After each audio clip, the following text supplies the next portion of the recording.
And as far as funding, right now even, when parents are looking for the resources, the financial resources to be able to implement a lot of these programs and get the help that they need, I know you've worked with a lot of families being able to go up against a system that is pretty tight financially, but still been able to be very successful. So let's kind of explore that. What options do families have on the financial end of making sure that they are equipped to do the work now?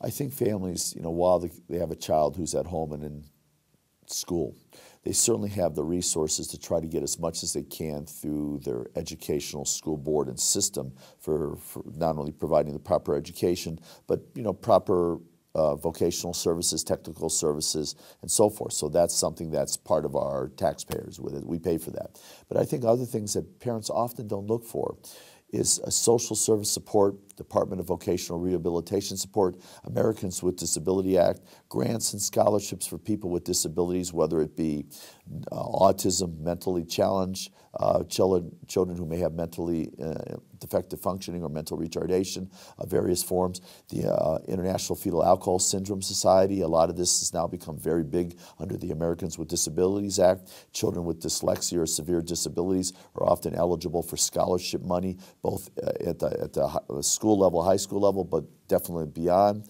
But a lot of children who have significant disabilities, including emotional trauma, fall under the Victims Assistance Act, where they can seek out support and financial support for their therapy, because a lot of insurance companies don't cover all this stuff. And I tell a lot of parents, I said, fight with your insurance carrier, especially if a child has come from a very tough background and may have alcohol or drug exposure. Make sure everything is coded under medical disabilities, that this is all their issues in their brain is what's causing the behavior, because psychiatric care is poorly covered these days. Medical care is still covered. So many of these children have medical developmental issues. So fight with the insurance carriers to make sure that you have as much covered as possible.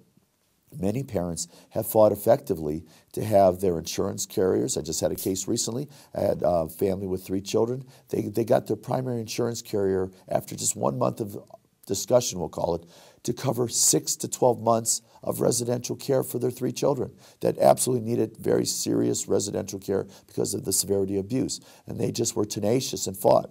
Other aspects that people should start seeking out very early is Social Security disability. While it's still here, they should file through SSA.gov and upload any and all data that's very informative about the child's disability, and also work on Medicaid as a backup insurance for their other carrier. And then as they move out of in the ages of 16 through 18 through 19, tap into community resources. Again, I mentioned Department of Vocational Rehabilitative Services. It has an obligation to train and rehabilitate individuals with disabilities.